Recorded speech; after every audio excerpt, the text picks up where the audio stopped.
Gente, eu sou a Mafê. Um prazer ter vocês aqui. Eu sou psicóloga, formei aqui pela UFMG no final do ano passado e agora eu estou no mestrado em psicologia social, orientada pela Débora, estudando desde a psicologia histórico-cultural como a participação política no movimento estudantil pode ser um contraponto a processos de patologização. A minha trajetória na psicologia, ela foi marcada por várias crises, assim, e essa palavra crise vai aparecer muito aqui hoje,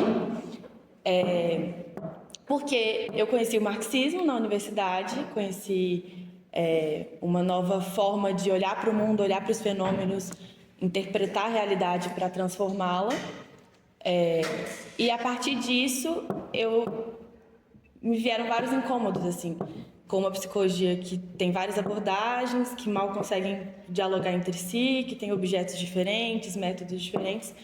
Então, eu sentia falta do que no marxismo a gente chama de totalidade, né? De uma psicologia que desse conta disso.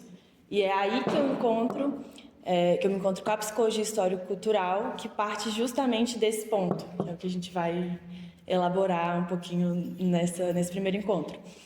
Então, assim, foi um encontro muito apaixonante, muito junto com o Lucas também. Hoje a gente tem uma clínica que a gente atende pela psicologia histórico-cultural. E acho que é isso. E Milita em algum lugar? milito em algum lugar. Eu sou militante da Faísca Revolucionária, também do MRT. E é desde aí também que a gente construiu todos esses GS que eu comentei com vocês. Sim.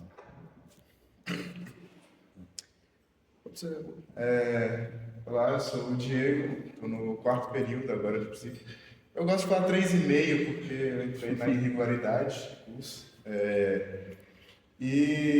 Bom, estou vindo nesse caminho da PHC desde o segundo semestre, eu participei do GE e fui estudando mais sobre Vygotsky, e assim como a Mafê falou, acabou que quanto mais eu ia estudando paralelamente a PHC e as matérias do curso, eu ia percebendo que nas matérias faltava alguma coisa. E aí que isso foi se aprofundando. Então, por exemplo, eu gostava muito das questões que a psicanálise levantava, gostava muito, assim, né, das visões desse ser humano que eram apresentadas, mas nenhuma parecia encaixar exatamente assim, não encaixar, né, mas tipo, responder a certas dúvidas. E acabou que a PHC foi respondendo muita coisa, assim, que eu ficava nessa ânsia. Então eu acabei entrando no caminho, conheci Mafê, o Lucas, a Faísca, e estou aqui agora para tentar transmitir um pouco disso, assim, que eu fui sentindo nos GS que participei. Certo. Eu sou Lucas, né? Também a minha trajetória é marcada... Minha trajetória é marcada por crises, assim, eu acho que é bem do cotidiano, né, do estudante de psicologia, por ter um curso tão cheio de vertentes, tão cheio de áreas que se contradizem, que, enfim, negam uma a outra, e a gente fica lá no meio, né? Eu cheguei na psicologia através de um interesse muito grande pela fenomenologia, pela psicologia humanista, assim, mas cheguei bem aberto a conhecer as outras coisas, assim. Tenho ainda uma curiosidade com a psicanálise e tinha uma facilidade com o comportamentalismo, acho que eu também venho de uma mudança de carreira, né, estudava engenharia, então tinha uma coisa muito no comportamentalismo, assim, como é que fala, né? Muito matemático, assim, que é a lógica formal, né, justamente. Mas eu me considerava um aluno muito ranzinza, porque eu sempre estava resmungando de alguma coisa, estava sempre faltando alguma coisa, né? E na minha época ainda não tinha o Paulo, não tinha, assim, coisa, né, de fenomenologia, a liga, e a gente só conhecia na metade do curso, assim. E eu já entrei esperando muito por isso. E quando eu finalmente tive contato com a psicologia fenomenológica, naquela época eu me frustrei muito. E aí foi uma crise também muito, muito profunda, até eu começar a ter contato com o marxismo, com o Vygotsky, com a psicologia histórico-cultural, que me puxou de volta, assim, e trouxe de volta o sentido para mim estar na psicologia, assim. Então, por isso que é muito significativo, né, igual a Mafê falou, a gente fazer esse GE, porque a gente quer também trazer isso, né, que os alunos possam ter contato com isso e possam até fundamentar melhor as críticas, assim, aqueles incômodos que a gente não conseguia nomear, né? Então, é bem desse lugar, né? De uma sementinha de querer construir mesmo uma outra psicologia. Acho que é isso, né? E também sou militante da FAISC, da MRT, que é uma parte importante também da gente estar aqui. É isso? É isso, né? Então, primeiro, começar dizendo que esse tema, né, a ideia de um tema adoecimento e capitalismo, a partir da psicologia histórico-cultural, não é um tema para a gente sentar aqui 5 vezes, entender como se dá essa relação, assim, falar, beleza, é isso. Esse minicurso, ele tem um sentido propositivo mesmo, de que a gente entenda de que é possível transformar o mundo, assim, e questiona inclusive essa ideia que é bastante fruto da ideologia dominante, de que é mais provável que as coisas continuem sendo como elas são, quando na verdade a mudança sempre foi a regra, assim, dos processos históricos. Então, que ele sirva mesmo como uma arma, assim, desde a psicologia, para que a gente incida nesse processo de transformação do mundo. E inclusive o cronograma ele vem pensando nisso, né? O próximo encontro de saúde mental palestina, a gente vai passar por luta antimanicomial também. Então, no sentido da praxis marxista mesmo, a proposta é que isso esteja bem conectado. E aí, esse primeiro encontro, a gente pensou de partir dessa apresentação do nosso referencial teórico, né? Que é a psicologia histórico-cultural. Vamos sair um pouquinho das origens mesmo, mas é um tema que ele vai estar em todos os encontros, porque é a forma da gente olhar para todos os fenômenos que a gente vai debater. Então, acho importante começar dizendo que hoje o que a gente chama de psicologia histórico-cultural, que casa quase nesse formato, né, de uma abordagem da psicologia, essa não era a proposta do Vygotsky. Que existisse mais uma abordagem e que a gente aqui, enquanto estudante, pudesse escolher assim, uma abordagem. Porque, para ele, essa era a grande questão, assim, existirem abordagens, o que ele definia como uma crise na psicologia, que é um pouco disso que a gente comentou, né, que passou ao longo da nossa graduação, de abordagens que não dão conta do sujeito, assim, que se perdem em elementos de análise que perdem a totalidade dos fenômenos psicológicos. Então, ele pensa isso profundamente conectado ao contexto que ele está vivendo, que é a Revolução Russa. O Vygotsky ele se torna revolucionário no processo da Revolução Russa, e isso é fundamental assim, na história de vida dele, porque ele tem origem judia, então ele sofria, né, tipo, opressão por isso durante o czarismo, ele não podia estudar em qualquer lugar, estudar qualquer coisa. E na Revolução isso se torna possível. Então ele se mete assim, na psicologia, ele vem das artes, isso é muito importante também para a psicologia histórico-cultural, tem uma graduação em Direito e vai pensar a psicologia. Então, ele parte daí de entender que existia essa crise, inclusive esse livro, o significado histórico da crise da psicologia, ele vai desenvolver muito profundamente tudo isso que eu estou passando assim por cima. E aí eu abro um parênteses, porque esse livro ele é a primeira tradução completa dessa obra a nível mundial. E ele foi lançado em 2022, eu acho. O que diz desse processo de tradução do Vygotsky mesmo, que até hoje assim, ele é muito complexo. Tem coisas sendo traduzidas na Rússia atualmente, traduzidas assim, né, compiladas, organizadas, e aí no Brasil a gente tem várias obras assim, mas ainda falta muita coisa, então isso ainda está em movimento. E ele foi traduzido pelas edições IPS, que uma editora do PTS, que é o partido irmão do MRT, que a gente milita, né? E isso foi muito apaixonante para a gente também, porque a gente estava aqui nessa crise de inclusive pensar nessas conexões assim entre marxismo e Vygotsky e colocar várias suposições assim de conexões que a gente ainda não via escritas no papel, mas que faziam muito sentido, pareciam fazer muito sentido. E aí eu fui para a Argentina, conheci o Juan, que é o nosso camarada que editou esse livro e tive acesso a essa obra. E é impressionante, gente, como a versão que a gente tinha no Brasil era censurada. Assim, quando o Vygotsky começava a falar de Marx, de Lenin, da União Soviética, do Trotsky, isso era cortado e quando ele parava de falar, voltava. Então esse é o processo de tradução do Vygotsky para o Ocidente.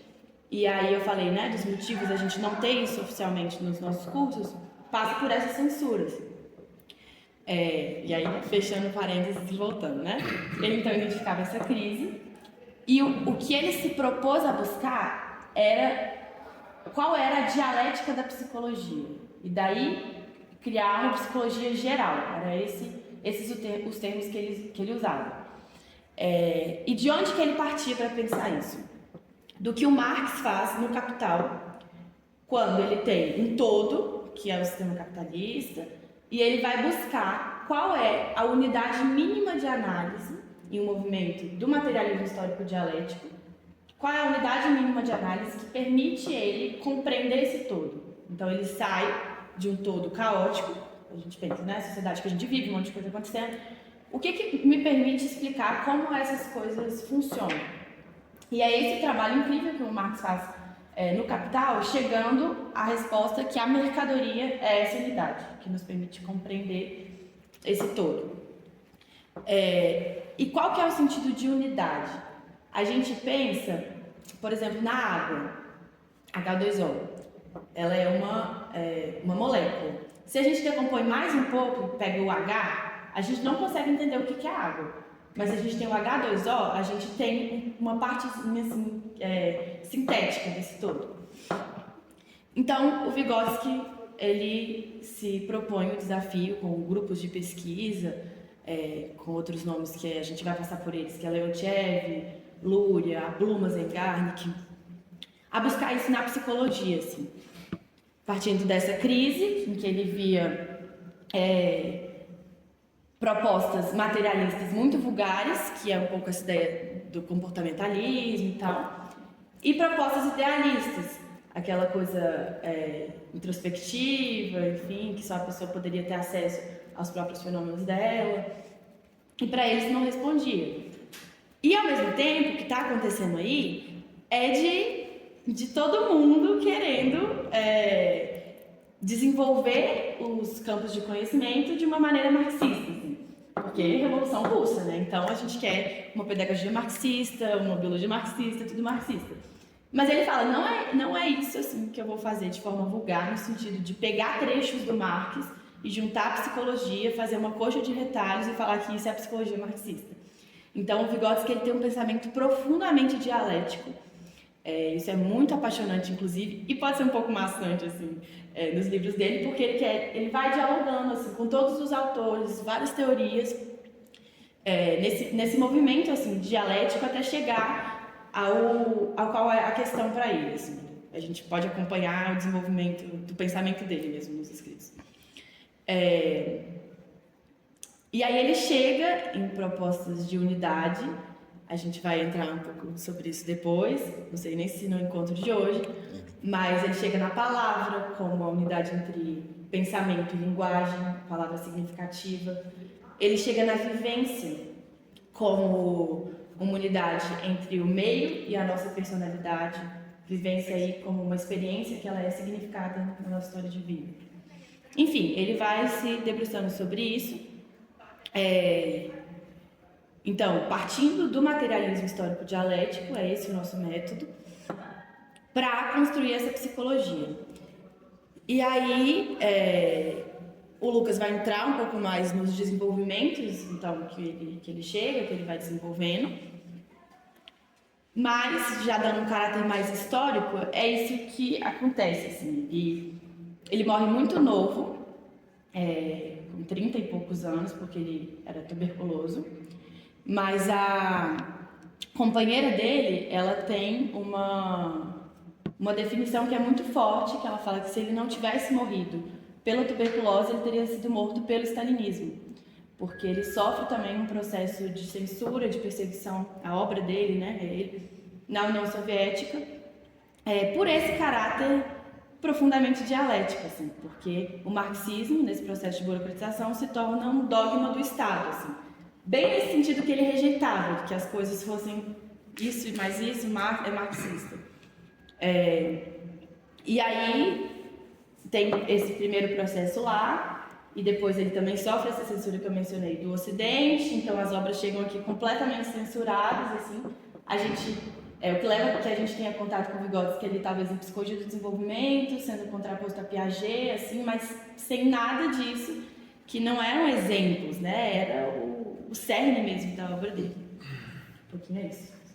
Não, era só para fazer um complemento, que uma curiosidade mais, assim, que o Vygotsky, ele sofreu essa dupla censura, né?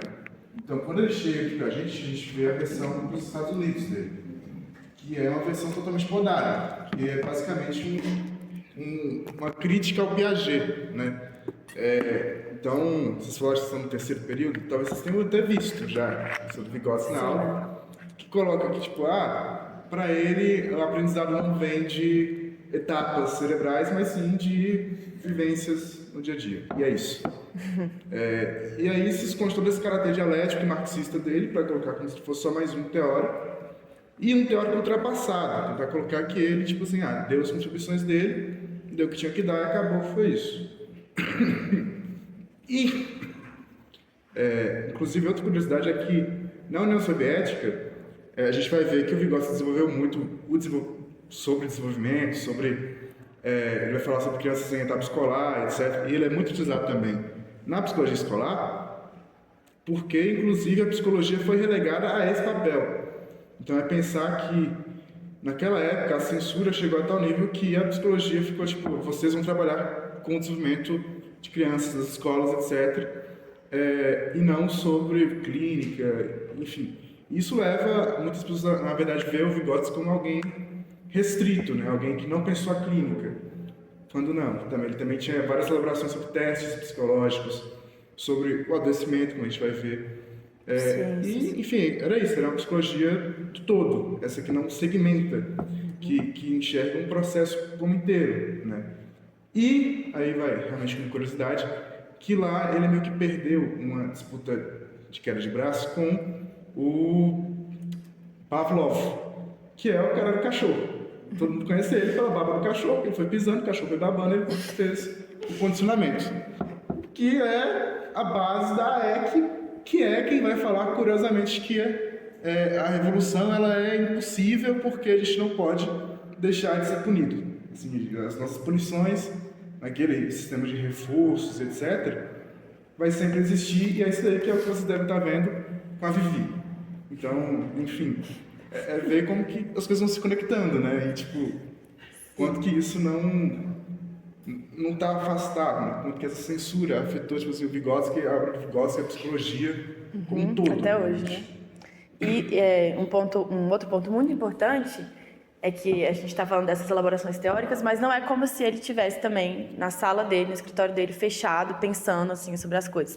Ele estava ativamente construindo essa nova sociedade, esse novo ser humano, e muito envolvido mesmo nesses processos, sabe? Coordenando os soviets, assim, pensando processos educacionais. Depois ele tem esse trabalho muito apaixonante com pessoas com deficiência. No final da vida dele, uma parte mais clínica, assim, de pensar processos como esquizofrenia, enfim. Isso. Eu ia falar outra coisa, mas não acredito. Só um complemento, acho que para além disso, assim, desse Vygotsky americanizado, estadunidense, também o Vygotsky muito linguístico, né, que chega perto de Nietzsche. Sim. Ele tem contribuições à linguística. Total. Enfim, não deixa de ser um recorte. Eu só não entendi muito bem a parte que você falou que ele foi censurado pelo tipo, eu não entendi. Sim. A gente tem, nesse processo, depois da morte do Lenin, né, o que a gente chama hoje de uma burocratização da União Soviética, em que uma casta burocrática representada pelo Stalin domina o poder, e isso vai corrompendo mesmo o que era, né, o processo assim, explosivo da revolução, e essa ideia, tipo, por exemplo, dos soviets, da auto-organização das massas como forma de construir o socialismo, né? E aí isso deixa de ser desse movimento de baixo para cima e se torna algo de cima para baixo. E para fazer isso, eles precisam de muita censura, porque é eles que vão ditar o que é marxismo e o que não é. Então, nesse processo, por exemplo, é assassinada a velha guarda assim, dos bolcheviques que fizeram a Revolução de Outubro, inclusive o Trotsky, né? Como talvez o assassinato mais famoso e emblemático mesmo. E o Vygotsky como parte disso. E aí, dando um exemplo, assim, a gente vai entrar numa definição que é fundamental para a psicologia histórica e cultural, que é de que a gente não nasce humano, a gente se torna humanos através da mediação do meio social, é daí que se desenvolvem nossas funções psicológicas, enfim. Então, a depender desse meio social, vai depender do nosso processo de humanização, né? Como essas funções psicológicas vão se desenvolver, de que maneira, enfim. E ele, junto com o Luria, eles empreendem viagens pela União Soviética, em diferentes povos, para pesquisar isso. Assim. Isso é muito importante naquele momento para ir dando essa base empírica mesmo, né? Para esse desenvolvimento que eles estavam fazendo. E aí ele se depara com comunidades que tinham um nível tecnológico de desenvolvimento menor e que se desenvolviam de outras maneiras. E iam registrando isso em pesquisas. E isso para o stalinismo era depor contra a grande pátria, que eles chamavam, né? A União Soviética, assim. Porque como assim, sabe? Não é um nível de desenvolvimento brutal e é isso que a gente vai mostrar para o Ocidente. Então, esse é um elemento. Também tem toda uma discussão em relação à pedologia, que é um outro campo muito importante para o Vygotsky, que é o desenvolvimento infantil, o estudo sobre o desenvolvimento infantil. E que é diretamente baixado um decreto assim, da proibição do estudo desse campo. E ele, inclusive, ele é intimado assim, do partido falando que ele não era marxista, e tem até uma passagem muito forte da Bluma, que é um outro nome que a gente vai entrar, que ela descreve um pouco como ele ficou, assim, que ele ficou igual uma fera na sala, puto, porque se ele não era marxista e se o desenvolvimento dele não estava a serviço assim, de construir uma nova sociedade, ele não sabia o que ele estava fazendo. Assim. Então, um pouco isso. Esse processo de construir uma nova sociedade é interrompido pela burocracia, que o objetivo passa a ser a autossobrevivência dela mesma. Então, dentro dessa propaganda, eles diziam, por exemplo, que o socialismo estava completo. Se o socialismo estava completo, seres humanos ali que cresciam, né, naquela sociedade, enfim, seriam outros seres humanos, né, que é o que a gente vai falar um pouco aqui. E a obra do Vygotsky claramente, acho que vai dar para entender que era uma ameaça, assim, que mostrava que aquilo não estava acontecendo de fato, justamente por esse caráter dialético, assim, de não pegar mecanicamente coisas do Marx, que é isso que a propaganda fazia, né? Falar, olha, isso aqui é marxismo que a gente está falando que mas sim de fazer o mesmo processo que ele fez. Construir uma psicologia a partir disso. Aí eu queria reforçar, já pode ir entrando aqui, né? O caráter introdutório do nosso minicurso. Assim. No grupo de estudos, que já é introdutório, a gente tem encontro, por exemplo, para falar só de dialética, só de materialismo histórico dialético, coisa que a gente não vai conseguir entrar aqui, enfim. Tem vários conceitos que eles trouxeram, a gente vai só tocar, e aí reforçar, quem puder, vocês conseguiram ler o texto? Mais ou menos, né? Mas, enfim, reforçar o tanto que é bom esse texto, quando você, sei lá, tiver de férias, sei lá. E acompanhando também, né? Assim, possivelmente a gente vai fazer um grupo semestre que vem, com um calendário mais tranquilo, enfim. mas vamos tentar aqui. Aí eu peguei do texto, tentei pegar, tipo, definições principais que vão dialogar com o objetivo do minicurso. Inclusive, a ajuda do Diego, que eu estava meio perdido em tantas coisas, e ele me relembrou disso, né? A começar por isso, né? Da psicologia geral, assim. Que não é uma coisa, tipo, de psicologia generalista, né? É como a gente pensar, tipo, quando pensa em psicologia geral, uma coisa muito superficial e ampla, assim, né? Como se fosse uma matéria do primeiro período. Psicologia geral, vamos só sobrevoar aqui algumas coisas. Não é isso, né? Então, a Mafê já trouxe essa introdução um pouco, né? O Delary, ele coloca aqui psicologia geral, né? Para o Vygotsky, é o campo da ciência psicológica que trata dos fundamentos, dos princípios articuladores mais profundos, das categorias metateóricas que visam organizar a discussão, que são o objeto de estudo, o princípio explicativo, a unidade de análise, enfim, necessária para a investigação, assim, né?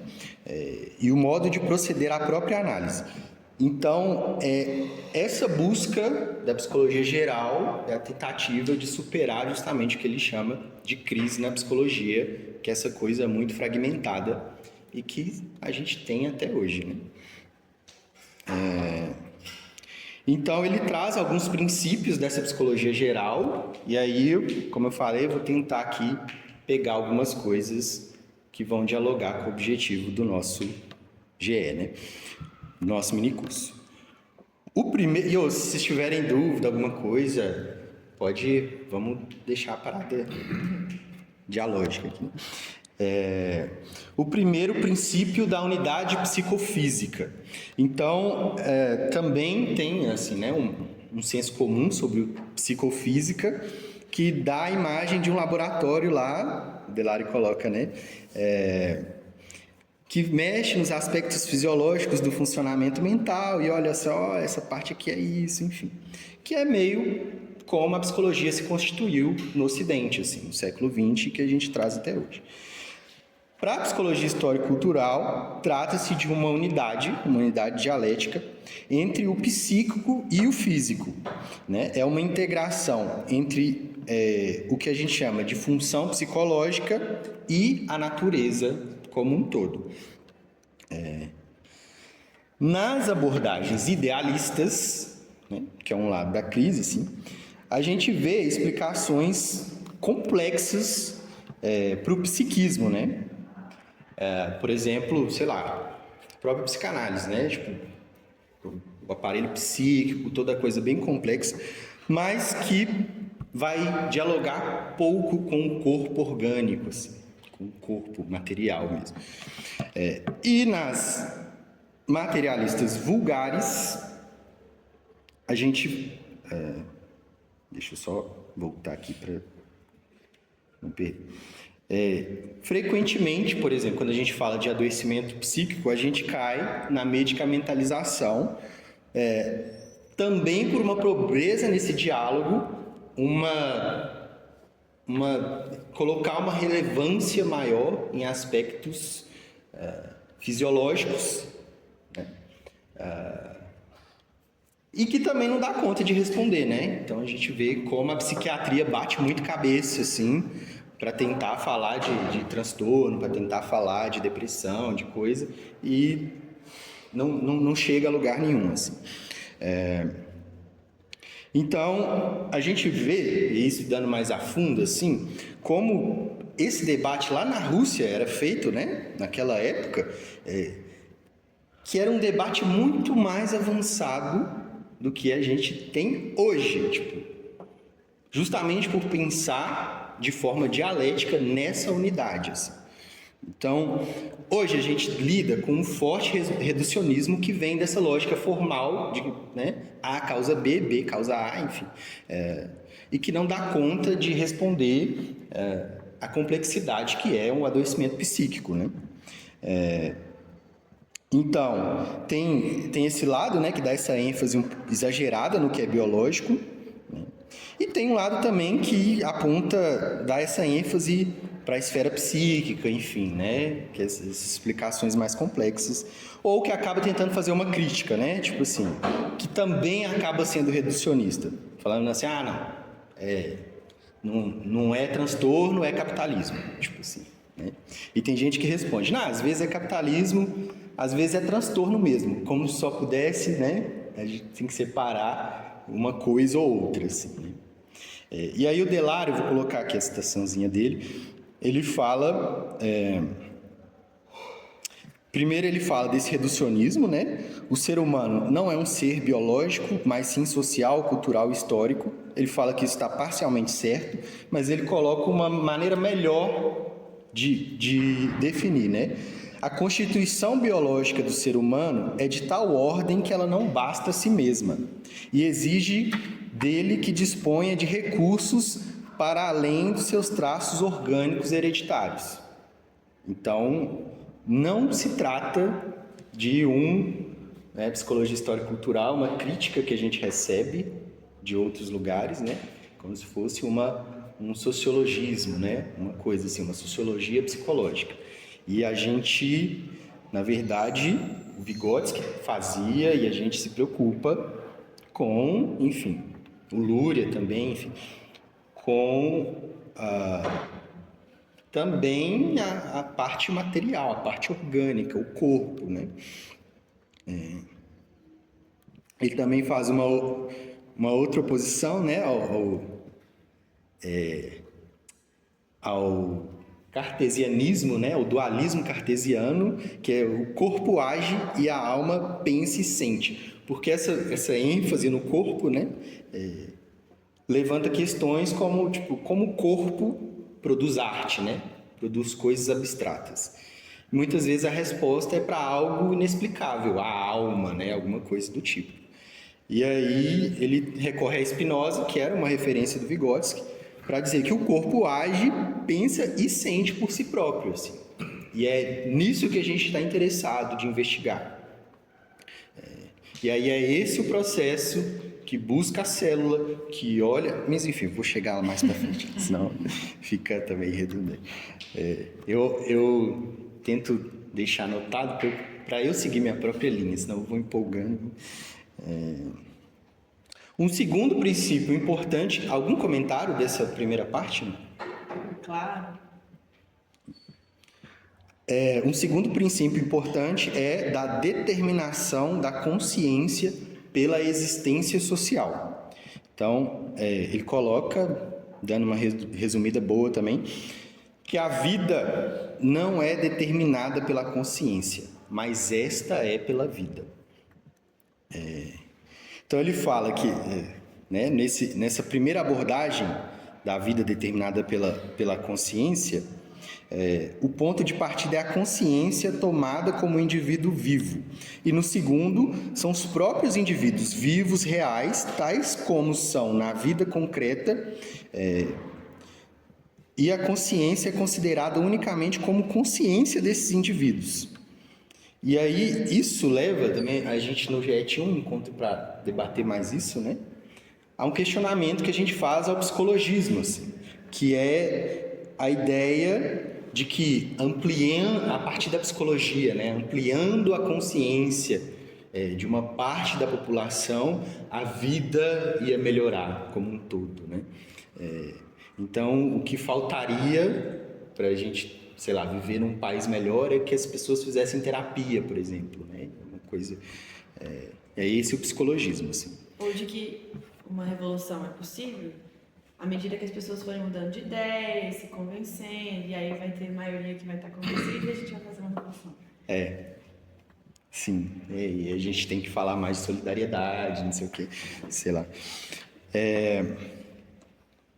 E aí, tipo assim, às vezes isso às vezes é uma ideia tão forte assim, né? Essa coisa do psicologismo, de sobrevalorizar a nossa área, que às vezes coloca a gente em crise, assim. Então,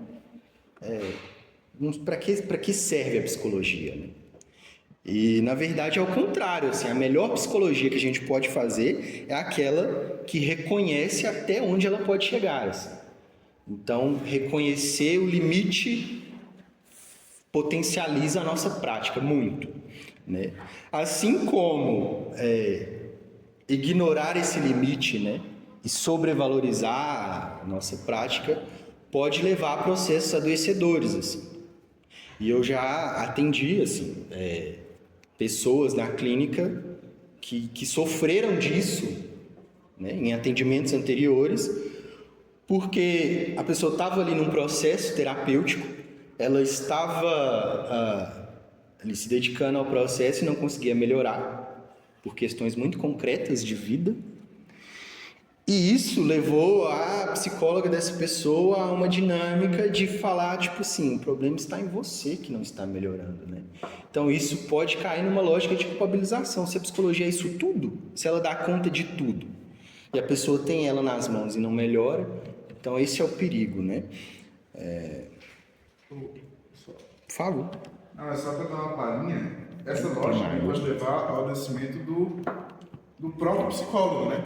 Assim, pensando que muitas vezes por essa lógica você para e pensa, pô, se for assim, se para o mundo melhorar depende da gente, bora sair dando atendimento de graça para todo mundo, bora se virar para se matar, para fazer N coisas, se envolver em práticas, assim, tomar todo o seu dia, toda a sua vida para aquilo, e você vai estar no limbo mesmo, porque o que a gente coloca aqui é que para poder melhorar de fato, a gente tem que mudar a materialidade. Então, por exemplo, a gente fala, pessoas pobres precisam muito de atendimento a preço social. Beleza, sim, verdade. A gente, o meio de acesso delas é o preço social. Mas a gente não pode se ater a isso. A gente, enquanto psicólogo, também tem que se posicionar, por exemplo, para que as pessoas pobres tenham acesso à moradia. A gente tem que lutar para que elas tenham acesso a uma água tratada, dar para elas acesso a comida, a lazer, porque não adianta a gente chegar lá e falar, realmente você está com x transtorno, e agora eu vou te dar R$50 por isso, tá ligado? Então bora conversar com um pouco. Pô, não é só isso, não pode acabar aí, né, na nossa prática, reconhecendo os limites, reconhecendo que a conversa, assim, o tratamento psicológico tem um limite, a gente pode também entrar em outras áreas para ir além, né? Para pensar, pô, se eu como psicólogo não dou conta disso, o que está barrando, né? Muitas vezes a gente vai chegar no que o Lucas falou aqui, né? Ou é transtorno, ou é capitalismo, pode ser os dois, que é o que a gente vai falar aqui no GE. Então pensar em como que a dinâmica adoecedora, eu tô assim, bastante, estou com uma infecção no pulmão, mas enfim.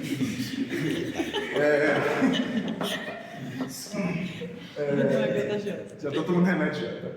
Mas enfim, o quanto que o capitalismo ele vai criando essa dinâmica adoecedora e que nós psicólogos, a gente não tem que ficar enxugando gelo só, né? A gente não tem que ficar lá, pô, tá chegando cada vez mais gente. Eu escuto isso todo dia na rua. Você está falando de psicologia, da hora, porque cada vez tem mais gente doente, você vai ter mercado. Pô, a gente não tem que então procurar mais psicólogos, não dar conta de mais gente, a gente tem que barrar essa dinâmica adoecedora, né? E não é atendendo a preço social que a gente vai fazer isso. Enfim, mas... E quando também quando a gente fala assim, a sociedade está doente, a sociedade está adoecida, a gente não está transpondo uma discussão que é profundamente política e social para o campo biomédico. Se a sociedade está adoecida, vamos pensar no tratamento. Quando, na verdade, isso é o capitalismo e é isso que ele produz. Sim. Pode seguir. A fala do Diego me lembrou, assim, de um caso clássico, né? De um aluno que estava aqui fazendo estágio e ele orientou a pessoa que ele estava atendendo, ajudou a cadastrar no... não sei se era no CadÚnico, enfim, no Bolsa Família, e levou um xingo do supervisor, falando, velho, isso não é da sua área, assim, isso é do assistente social, tipo assim. Então, as coisas que a gente pensa também, para trocar ideia aqui, é de coisas que a gente viu muito, né, ao longo da nossa graduação, assim, essa coisa do psicologismo, ela parece muito forte mesmo, e muito naturalizada também. Só queria comentar isso. E aí, seguindo, voltando então naquilo, né, naquela frase do Delary, a constituição biológica do ser humano é de tal ordem que ela não basta a si mesmo e exige que ele disponha de recursos para além de seus traços orgânicos hereditários. E o que são esses recursos? Para a gente se tornar seres conscientes, né, e além desses traços, a gente precisa existir na existência social. E aí, nesse sentido, o Vygotsky tem um texto que o Delary cita, que normalmente é o nosso texto de fechamento dos GEs, né, que é a Transformação Socialista do Homem, que é um texto muito, muito legal, que ele fala muito desse projeto mesmo de construção de um novo ser humano, enfim. E aí, lá ele fala: do mesmo modo pelo qual a vida de uma sociedade não representa um todo singular e uniforme, e a sociedade é subdividida em diferentes classes, assim também, durante um dado período histórico, não se pode dizer que a composição das personalidades humanas represente algo homogêneo e uniforme. Um fato básico para essa psicologia a ser levado em consideração é o caráter de classe, a natureza de classe e as distinções de classe que são responsáveis pelas formações dos tipos humanos. E aí, obviamente, né, assim, a importância da classe para uma psicologia que é marxista, que é a psicologia histórico-cultural. Eu queria só fazer uma definição breve, assim, né? Porque não é classe como a gente entende no IBGE, né? A, B, C, D e E, de acordo com, sei lá, com o recurso que você tem, enfim. Mas do papel que se ocupa no modo de produção, né? No modo de produção capitalista, a gente tem duas classes principais, que é a burguesia, aquela que detém os meios de produção, e a classe trabalhadora, aquela que depende de vender a sua força de trabalho para sobreviver. E isso é importante porque, justamente, a gente está falando de como a consciência se constitui na realidade material, assim, né? Ela se constitui na nossa atividade de vida. E o trabalho, que, né, para o marxismo é o que nos humaniza, que é esse processo, né, de modificar a natureza e ser modificado de volta, enfim. No capitalismo é um trabalho alienado. Porque a gente perde o contato com o fruto desse trabalho, assim, né, com o sentido desse trabalho. Sendo uma reprodução de tarefas, assim, de forma a gente garantir o salário no final do mês, né? E se é na atividade que a consciência se constitui, não é incorreto a gente falar que a consciência para a classe trabalhadora também se constitui de uma forma alienada. E aí, na transformação socialista do homem, o Vygotsky, ele coloca a gente para pensar isso. É muito interessante, assim. Que seres humanos seremos em uma sociedade que supera a divisão de classes, né? Era um projeto de psicologia, então, comprometido com uma nova sociedade. E aí, quando chega, por exemplo, nos Estados Unidos, que é isso que a gente falou, né? Você retira isso e ele vira lá o carinha do desenvolvimento, o carinha da linguística, enfim. Você vai falar ainda dessa definição? Do que? De classe. Não, já ia seguir, pode complementar. Pegar isso em outro ponto, que é muito importante para a gente, que além de não ser essas classes do IBGE, o sentido marxista de classe, ele também não é como se classe fosse mais uma opressão, no sentido da opressão de gênero, do racismo, da LGBTQIA+fobia. Por quê? A gente vê colocando uma metáfora assim, como se classe fosse uma mesa em que as opressões se assentam sobre ela. A gente pode pensar, inclusive, como o racismo ele é criado como uma ideologia para justificar a acumulação do capital no início do capitalismo. Assim. Então, a gente está tratando aqui diretamente de lutar por uma sociedade sem classes, de acabar com uma das classes escolhedoras, que é a burguesia. O que é diferente, por exemplo, na luta feminista. A gente não luta para que não existam mais homens.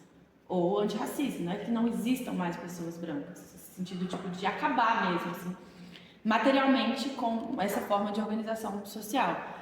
Então a gente vai pensar em dois conceitos. Um que é a exploração capitalista, exploração de classe, que é a exploração de mais-valia, extração de mais-valia. E como isso, como parte fundamental assim, da organização do capitalismo, se associa a cada uma das opressões de gênero, raça, sexualidade, religião, enfim, para gerar mais lucro, assim, para se fortalecer mesmo. Enfim, emblemático, por exemplo, de pensar o que é o trabalho reprodutivo feminino dentro de casa, assim, como isso é fundamental para que os trabalhadores possam voltar para as fábricas, para os seus locais de trabalho e produzir. Então, fazer essa diferenciação, que é diferente, por exemplo, do sentido interseccional, em que essas coisas estão no mesmo patamar. Só uma contribuição, pensar também como as profissões elas podem estar de forma, de certa forma, harmoniosa, existindo com a exploração. Quando a Fraser, por exemplo, vai falar sobre o neoliberalismo progressista, como alguns governos de esquerda não vão assumir um processo de distribuição, mas também de reconhecimento. Eles vão deixar o conhecimento, mas não de distribuição. Enfim. Sim. Ou até o contrário também. Por exemplo, como Israel, ele assume a bandeira LGBT e é o exército mais LGBT do mundo, e é isso que significa na vida, tipo, genocídio ao povo palestino, que a gente vai entrar mais no próximo ponto. Mas, enfim, por que colocar isso? Porque pensar por essas categorias também tem um sentido fundamentalmente estratégico. Inclusive aqui para o Vygotsky, quando ele fala dessa existência produzindo a consciência. Muito bom. Mais algum comentário? Você pareceu aquele comentário. Tá. Voltando aqui.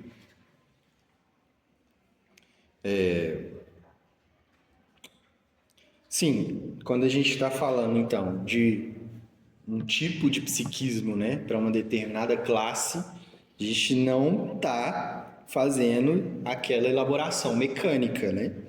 Não significa que todas as pessoas pertencentes a uma mesma classe são iguais ou vão ter a mesma personalidade. Pelo contrário, né? E ele descreve muito bem isso no texto. Eu dei uma resumida legal aqui. Que é o fato de que as determinações são múltiplas, né?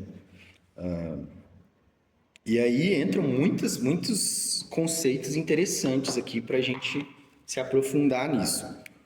Um deles é a Lei Geral do Desenvolvimento, que na obra do Vygotsky aparece uma definiçãozinha aqui rápida, que um processo interpessoal é transformado num processo intrapessoal. Então, todas as funções no desenvolvimento da criança aparecem duas vezes. Primeiro no nível social e depois no nível individual. Primeiro entre as pessoas, né, que é esse interpsicológico, e depois a gente vai interiorizando.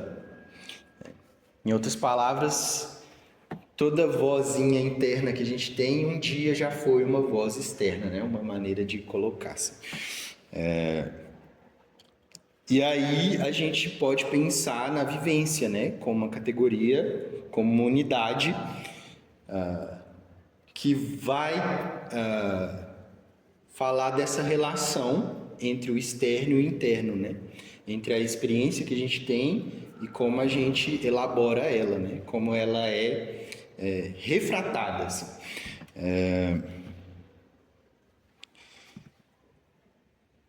E aí, deixa eu ver aqui, eu perdi uma anotação que eu fiz aqui.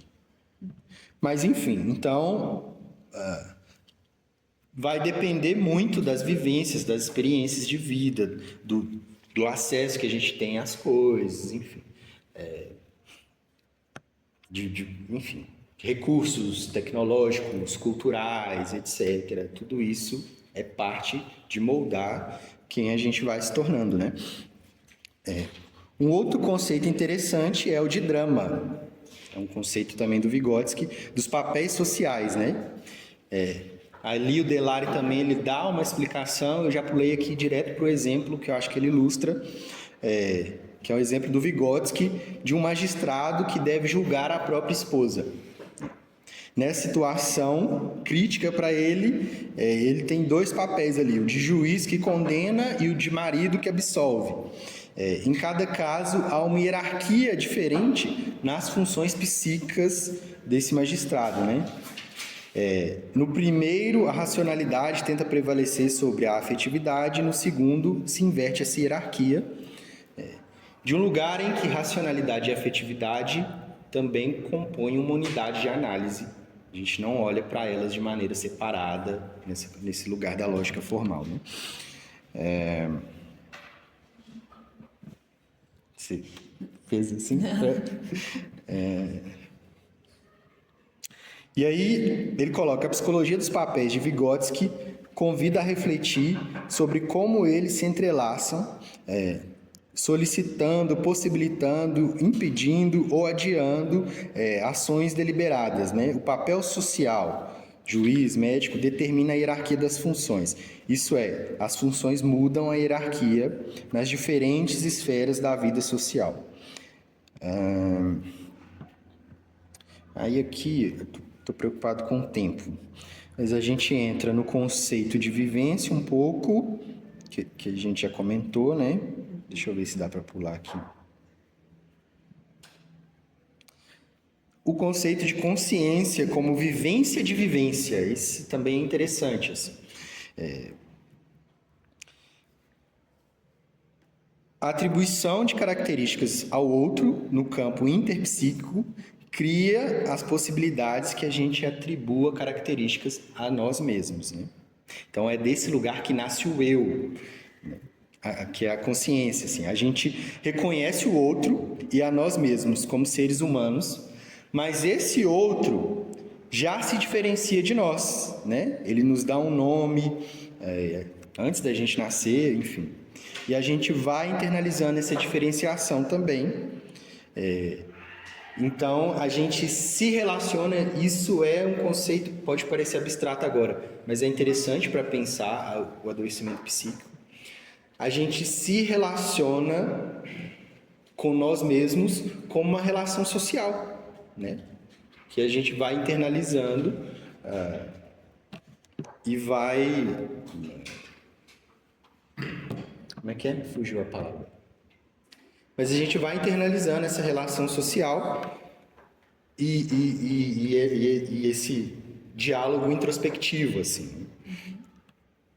Então, consciência como vivência de vivência. E vivência como uma unidade de relação entre a personalidade e o meio, que é uma unidade da consciência também. Aí aqui, eu acho que não vai dar tempo. A gente pode deixar para depois. Pode deixar, né? Dando um exemplo, assim. Não, pode falar. É porque eu fiquei meio em dúvida sobre essa parte que ele fala a respeito da convivência, de é impossível relacionar-se diretamente consigo mesmo, mas apenas indiretamente, uma vez que eu sou relação social de mim comigo mesmo. Eu fiquei pensando, como que eu não me relaciono diretamente comigo? Eu sendo um ser social, vou estar me relacionando comigo socialmente.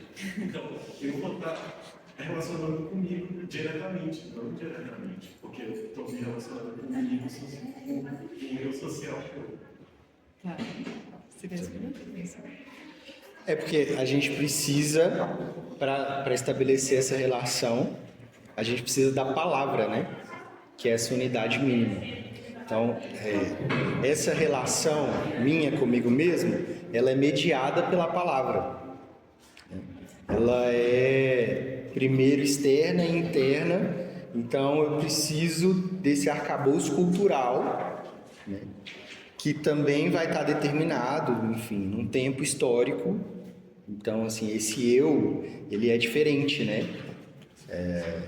Em diferentes culturas, assim, em diferentes línguas, enfim.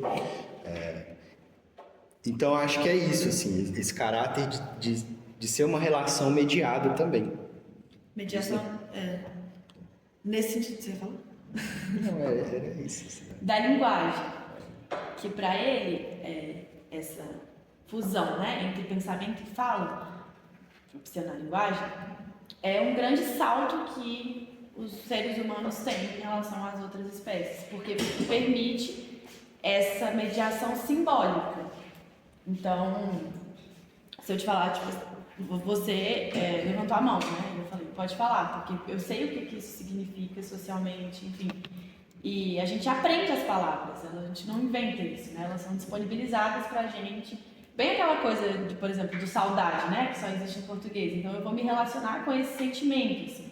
Então, não é direto em relação a isso, porque sempre há a mediação, seja a nível simbólico, que é essa questão da linguagem, o signo que ele fala, de uma conversa, terapia, tudo isso. Ou seja, através da linguagem influencia o seu comportamento, ou da mediação instrumental mesmo, de usar essa caneta que foi desenvolvida ao longo da história da humanidade como instrumento para escrever aqui no papel. Essa coisa da relação social de si consigo mesmo parece muito a ideia. Ele até fala em algum momento do texto de em si para si, que é uma ideia que vem do Hegel, né? Sim. Tipo, a coisa é a representação da coisa. Sim.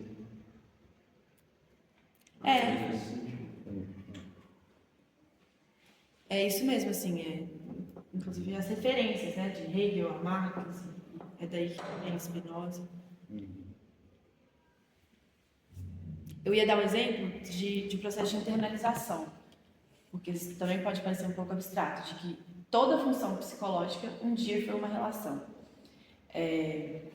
Então, vou pegar a atenção como exemplo. Nasce o bebezinho.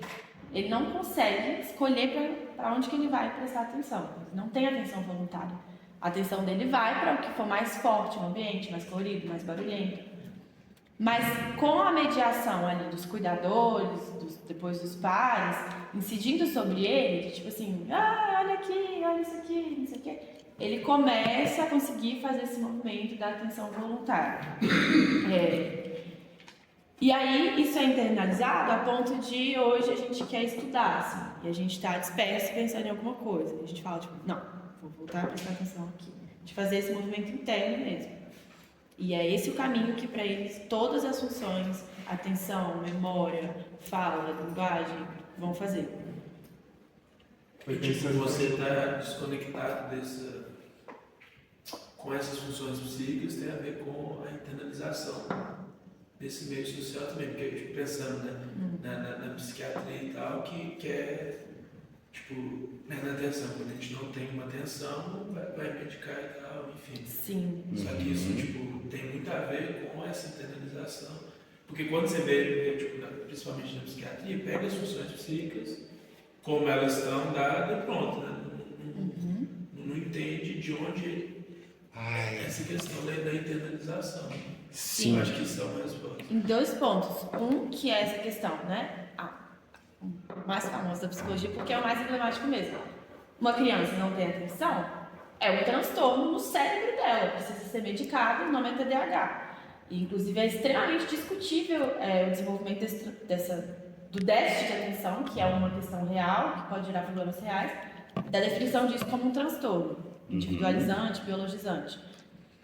Sem olhar para a história do desenvolvimento da atenção, porque se a gente está falando que isso é interiorizado, quais foram as condições, as mediações disponíveis para que isso se desse? Assim.